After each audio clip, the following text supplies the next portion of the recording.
সবাইকে স্বাগত জানাই শিক্ষা লবিতে। আজকে আমি এই ভিডিওতে তোমাদের সাথে কথক যে ক্লাসিক্যাল ডান্স আছে সেই ক্লাসিক্যাল ডান্স নিয়ে আলোচনা করব। এর আগে অলরেডি আমি তোমাদের সাথে বিভিন্ন রকমের ক্লাসিক্যাল ডান্স নিয়ে ডিসকাশন করেছি, তো তোমরা সেই ভিডিওগুলো অবশ্যই দেখে নেবে। এবং সেই ভিডিওগুলোতে আমি বারবার করে তোমাদেরকে বলেছি যে ইন্ডিয়াতে কতগুলো ক্লাসিক্যাল ডান্স আছে। টোটাল 8খানা ক্লাসিক্যাল ডান্স আছে, ঠিক আছে। এই যে 8খানা ক্লাসিক্যাল ডান্স, অ্যাকচুয়ালি টোটাল 10খানা ক্লাসিক্যাল ডান্স আছে। এর মধ্যে 8খানা যে ক্লাসিক্যাল ডান্স সেটা কারা মানে রেকগনাইজ করছে, সেটাকে রেকগনাইজ করছে সঙ্গীত নাটক একাডেমি, ঠিক আছে। আচ্ছা, আরও দুটো ক্লাসিক্যাল ডান্স আছে, সেটা মানে কে রিপ্রেজেন্ট করছে, সেটা হচ্ছে মিনিস্ট্রি অফ কালচার, ঠিক আছে। তো আমি প্রত্যেকটা এই টোটাল 10টা ডান্স নিয়ে আলাদা করে তোমাদেরকে আমি ভিডিও বানিয়ে দেবো। অলরেডি 3টে ভিডিও বানানো হয়ে গেছে, এটা আজকে 4র্থ ভিডিও, ঠিক আছে। তো তোমরা সেই ভিডিওগুলো অবশ্যই দেখে নেবে। তো চলো শুরু করা যাক আজকের ভিডিও কত্থক নিয়ে, ঠিক আছে। তো দেখো, কত্থক যে ক্লাসিক্যাল ডান্স সেটা মেনলি কোথায় অরিজিনেট হয়েছে, সেটা অ্যাকচুয়ালি মেনলি নর্থ ইন্ডিয়াতে অরিজিনেট হয়েছে, যেখানে কথাকার অর্থাৎ যারা কি বলছে গল্প স্টোরি টেলার যারা আছে তারা বিভিন্ন প্লেসে ঘুরে ঘুরে বেড়াচ্ছে, কমিউনিকেট করছে কি স্টোরিজ কমিউনিকেট করছে, ঠিক আছে। স্টোরিজ কমিউনিকেট করছে ফ্রম কোথা থেকে, এনসিয়েন্ট স্ক্রিপচার, এনসিয়েন্ট যে লেখাগুলো আছে সেগুলো থেকে। তো এনসিয়েন্ট যে লেখাগুলো আছে সেগুলো কি কি, যেমন ধরো রামায়ণ আছে, মহাভারত আছে, এবং লর্ড কৃষ্ণার যে স্টোরি আছে সেটাকে কিভাবে রিপ্রেজেন্ট করছে তারা, through dance, music and songs, ঠিক আছে। তো ফার্স্ট পয়েন্ট কী হলো, কথক কোথাকার ডান্স হচ্ছে নর্থ ইন্ডিয়া, যেখানে কথাকার অর্থাৎ যারা স্টোরি টেলার আছে তারা বিভিন্ন জায়গাতে ঘুরে ঘুরে কী করছে, ডান্স, মিউজিক এবং সং করছে, ঠিক আছে। তো সেখানে তারা যে স্ক্রিপচার মানে যেখান থেকে তাদের গল্পগুলোকে তুলছে সেটা কোথায়, সেটা কি, সেটা হচ্ছে রামায়ণ, মহাভারত এবং লর্ড কৃষ্ণার যে স্টোরিগুলো আছে সেগুলো থেকে, ঠিক আছে। আচ্ছা, এইখানে যে ডান্স আছে সেটা কি হচ্ছে অ্যাকচুয়ালি মেনলি মানে কীভাবে পারফর্ম করা হচ্ছে, স্পিনস হচ্ছে, আউটস্ট্যান্ডিং রিদমিক ফুটওয়ার্ক হচ্ছে, সে দেখো শুধু ফুটওয়ার্ক না, সেখানে হ্যান্ড জেস্চারও হচ্ছে, ফেসিয়াল এক্সপ্রেশন হচ্ছে এবং আই ওয়ার্ক হচ্ছে, অর্থাৎ পুরো বডির কিন্তু মুভমেন্ট হচ্ছে, ঠিক আছে। এটা মাথায় রাখবে, ঠিক। আচ্ছা, এই যে ক্লাসিক্যাল ডান্স আছে সেটা পপুলারাইজ হয়েছিল কোন সময়, সেটা দেখো মুঘলদের সময় পপুলারাইজ হয়েছিল। এটা ইন্ডিয়ার একমাত্র ক্লাসিক্যাল ডান্স যেখানে কি হচ্ছে মুসলিম কালচার জড়িত আছে। আর এই যে ক্লাসিক্যাল ডান্সটা এটা অ্যাকচুয়ালি একটা ফিউশন, অর্থাৎ কি হচ্ছে সমন্বয় হচ্ছে হিন্দু অ্যান্ড মুসলিম ক্রিয়েটিভিটির একটা সমন্বয় কিন্তু এই কথক ক্লাসিক্যাল ডান্সে আমরা দেখতে পাই, ঠিক। দেখো, এরপরে আমরা দেখি কী আছে, এরপরে হচ্ছে কস্টিউম, যে কস্টিউম ইউজ হচ্ছে সেই কস্টিউমটা কি। এখানে দেখো ফিমেল যে ডান্সার আছে উনি কি করছেন, উনি একটা শাড়ি পরছেন, শাড়ি উইথ চলি অথবা or long embroidery skirt with চলি মানে কি জানো, তোমরা জানো ব্লাউজ টাইপ যেটা হয় সেটা। তো শাড়ির সাথে আইদার উনি ব্লাউজ পরছেন অথবা লম্বা কী করছেন এমব্রয়ডারি স্কার্টের সাথে চলি পরছেন, ঠিক। আচ্ছা, এখানে এই যে ডান্স আছে এই ডান্সের সবথেকে গুরুত্বপূর্ণ যে অংশ সেটা হচ্ছে কি ঘুঙরু, ঠিক আছে। আচ্ছা, যেমন এই যে কথক যে ডান্সটা আছে এই কথক ডান্সের ইম্পর্টেন্ট পার্ট হচ্ছে ঘুঙরু। তো একটা ক্লাসিক্যাল ডান্সের তোমরা নাম কমেন্টে লিখে জানাও, যেখানে ইন্ডিয়াতে একমাত্র একটাই ক্লাসিক্যাল ডান্স আছে যেখানে ঘুঙরুর ইউজ হয় না, বাকি সমস্ত মানে ডান্সে ঘুঙরু কম বেশি ইউজ হয়, কিন্তু একটা ক্লাসিক্যাল ডান্স আছে যেখানে ঘুঙরু ইউজ হয় না, সেই ডান্সটার নাম তোমরা কমেন্টে জানাবে, ঠিক আছে। আচ্ছা দেখো, এখানে যে ঘুঙরুটা ইউজ হয় এই ঘুঙরুটা না এই ডান্সের জন্য খুবই ইম্পর্টেন্ট, এবং একটা কী বলতো খুব হেভি টাইপের ঘুঙরু ইউজ হয়, মানে খুব ভারী ঘুঙরু মানে কি তোমরা নূপুর টাইপ বলতে পারো। এই যে দেখো এনার পায়ে যেটা আছে এটা হচ্ছে ঘুঙরু, তো এই ঘুঙরু খুব ভারী টাইপের ঘুঙরু এখানে কি হচ্ছে ইউজ হচ্ছে।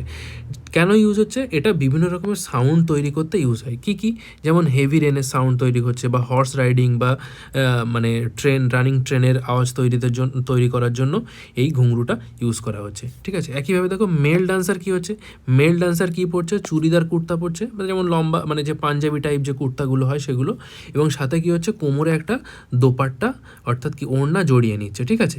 এটাই হচ্ছে কথক ক্লাসিক্যাল ডান্সের অ্যাটায়ার বলতে পারো বা কস্টিউম বলতে পারো, ঠিক, মনে থাকবে। এরপরে আমরা চলে আসি যে মিউজিক আর ইনস্ট্রুমেন্ট যেটা ইউজ হয়। এখানে দেখো যে মিউজিক ইউজ হচ্ছে সেটা কি হচ্ছে হিন্দুস্তানি মিউজিক। তো গতদিন আমি তোমাদেরকে বলেছি মিউজিক ইন্ডিয়াতে 2 ধরনের হয়, একটা হচ্ছে কি হিন্দুস্তানি মিউজিক আর একটা হচ্ছে কার্নাটিক মিউজিক, ঠিক আছে।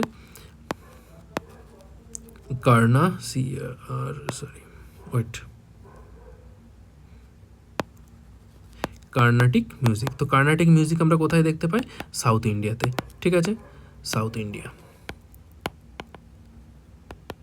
ঠিক আছে। আর হিন্দুস্তানি মিউজিক আমরা কোথায় দেখতে পাই? নর্থ ইন্ডিয়াতে। তো আমি তোমাদের পরবর্তীতে হিন্দুস্তানি মিউজিক এবং কার্নাটিক মিউজিক সম্বন্ধে ডিটেলসে ভিডিও নিয়ে আসবো, যেখানে তোমরা আরও বেশি অনেক বেশি ইনফরমেশন পাবে। আচ্ছা দেখো, কথক যেখানে পারফর্ম হচ্ছে, ঠিক আছে, সেখানে যে ধরনের মিউজিকটা ইউজ হচ্ছে সেই মিউজিকগুলোকে কী বলা হচ্ছে? ভজন, শ্লোকাস বা হচ্ছে classical and light classical song. Light classical বা লাইট ক্লাসিক্যাল সংগুলো কী কী? থুমরি, কাজরি, হরি, দাদরা, এগুলো থেকে কিন্তু কোশ্চেন এসেছে যে থুমরি মানে থুমরি কোথায় ইউজ হয়, একদম এক্স্যাক্ট এই কোশ্চেনটা এসেছে যে থুমরি কোন ডান্সের সাথে জড়িত, ঠিক আছে? তো কত ক্লাসিক্যাল ডান্সের সাথে জড়িত। আচ্ছা, এখানে যে ইনস্ট্রুমেন্টগুলো ইউজ হয় সেই ইনস্ট্রুমেন্টগুলো কী কী? একটা হচ্ছে এসরাজ, বাঁশুরি, ঘুংরু খুব ইম্পর্টেন্ট এই ডান্সের জন্য, হারমোনিয়াম, সন্তুর, পাখোয়াজ, সরোদ, তবলা, সিতার, তানপুরা, বিভিন্ন রকমের ইনস্ট্রুমেন্ট এখানে ইউজ হয়। তো এরকম তোমাকে দিয়ে দেবে যে এই ইনস্ট্রুমেন্টটা কোন ডান্সের মানে ইউজ হয়, ঠিক আছে? এটা কিন্তু মানে মুখস্থ রাখতে হবে, মোটামুটিভাবে মনে রাখতে হবে, ঠিক। এরপরে দেখো যে কথক যে ক্লাসিক্যাল ডান্স আছে তার বিভিন্ন ঘরানা আছে, ঠিক আছে? অর্থাৎ কি, দেখো ঘরানা অর্থাৎ ঘরানা যদি বলি, ঘরানা কথার অর্থ হচ্ছে একটা পরিবারবাদ বলতে পারো, ঠিক আছে? অর্থাৎ কি, ধরো আমি যদি বলি কলকাতাতে ধরো 3টে জায়গার নাম বলি, একটা পার্ক স্ট্রিট, একটা তুমি ধরো সল্টলেক, আর একটা আমি ধরছি দমদম, ঠিক। 3টে জায়গায় ধরো 3টে ঘরানা বসবাস করছে, তো তাদের যে ডান্স আছে কর্তক, কিন্তু কি তারা নিজেদের মতো করে ডান্সটাকে সাজিয়ে নিয়েছে, ঠিক আছে? তো তার বেসিসে এখানে যে ঘরানা আছে সেটা 3টে ঘরানায় বিভক্ত হচ্ছে, মেনলি 3টে ঘরানা। একটা কি, লখনৌ ঘরানা, জয়পুর ঘরানা আর বেনারস ঘরানা, ঠিক আছে? লখনৌ ঘরানার যে ফাউন্ডার, তিনি কে? লখনৌ ঘরানার ফাউন্ডার হচ্ছে ঈশ্বরী প্রসাদ, ইনি হলেন ঈশ্বরী প্রসাদ, ঠিক আছে? এখানে ঈশ্বরী প্রসাদের ছবি তোমরা দেখতে পাচ্ছ। তো এই যে লখনৌ ঘরানা আছে, লখনৌ ঘরানাটা কী ধরনের ডান্স? লখনৌ ঘরানাটা হচ্ছে যে তাদের যে ভাব, অর্থাৎ ইমোশনের যে এক্সপ্রেশন হচ্ছে, সেটা আমরা লখনৌ ঘরানাতে ভালোভাবে দেখতে পাই, ঠিক আছে? একইভাবে দেখো জয়পুর ঘরানাটা কি হচ্ছে? রিদমিক টেকনিক, অর্থাৎ কি খুব রিদমিক, মানে যে ডান্সটা হচ্ছে সেটা রিদমিক হচ্ছে, ঠিক আছে? একটা রিদমে চলছে, এরকম বলতে পারো। এবং এর যে ফাউন্ডার তিনি হলেন ভানুজি মহারাজ, ঠিক আছে? জয়পুর ঘরানার ফাউন্ডারকে ভানুজি মহারাজ, ঠিক আছে? আচ্ছা, এরপরে দেখো বানারস ঘরানার ফাউন্ডারকে জানকী প্রসাদ, খুব ইম্পর্টেন্ট। একইভাবে সুখদেব মহারাজ, ইনিও ইম্পর্টেন্ট, ঠিক আছে? জানকী প্রসাদ কিন্তু খুব ইম্পর্টেন্ট ক্যারেক্টারিস্টিক্স কত্থক ডান্সের জন্য, ঠিক। আচ্ছা, এরপরে দেখো আমরা ফেমাস কত্থক ডান্সারে চলে যাই। ফেমাস যে সমস্ত পার্সোনালিটিস আছেন যারা কত্থক ডান্সকে নেক্সট লেভেলে নিয়ে গেছেন, তাদের মধ্যে অন্যতম প্রধান কে হলেন? বিরজু মহারাজ। ইনি হলেন বিরজু মহারাজ, এখানে যে তোমরা ছবি দেখতে পাচ্ছ উনি হলেন বিরজু মহারাজ। আচ্ছা, এরপরে কি হচ্ছে? গোপী কৃষ্ণা, সীতারা দেবী খুব ইম্পর্টেন্ট, উমা শর্মা, ঠিক আছে? শম্ভু মহারাজ, রোশন কুমারী, সরস্বতী সেন, কালকা প্রসাদ, শোভনা নারায়ণ, ইনি হলেন শোভনা নারায়ণ। এই যে তোমরা এখানে ছবি দেখতে পাচ্ছ, ইনি হলেন শোভনা নারায়ণ। এরপরে লাচ্ছু মহারাজ, ঠিক আছে? দেখো তোমরা, আমি গতদিন বলেছিলাম যদি রেড্ডি দেখো তাহলে কোথাকার ডান্সার মনে আছে, ঠিক আছে? একইভাবে যদি তোমরা মহারাজ দেখো, মহারাজ হচ্ছে কত্থকের সাথে জড়িত, ঠিক আছে? রাজেন্দ্র গনগনি, কুমারী কমলা, মঞ্জুশ্রী চ্যাটার্জি, কুমুদিনী লাখিয়া, সুন্দর প্রসাদ, প্রত্যেকটা নাম কিন্তু ইম্পর্টেন্ট এবং প্রত্যেকটা নাম কিন্তু পরীক্ষাতে এসছে, সেখান থেকেই কিন্তু কোশ্চেনগুলো তোলা হয়েছে যে বিরজু মহারাজ কোন ডান্সের সাথে যুক্ত, গোপী কৃষ্ণা কোন ডান্সের সাথে যুক্ত, রাজেন্দ্র গনগনি কোন ডান্সের সাথে যুক্ত, ঠিক আছে? এরকমভাবে কিন্তু কোশ্চেন এসছে এবং 4টে অপশান দিয়েছে, একটা কত্থক আছে, সেটাকে তোমাকে অ্যান্সার করতে হবে, ঠিক আছে? তারপরে দেখো মহারাজ, কি বললাম? মহারাজ মানে মানে কত্থক ডান্সের সাথে যুক্ত। একইভাবে রেড্ডি মানে কুচিপুড়ি ডান্সের সাথে যুক্ত, ঠিক আছে? এটা তোমরা মাথায় রাখবে।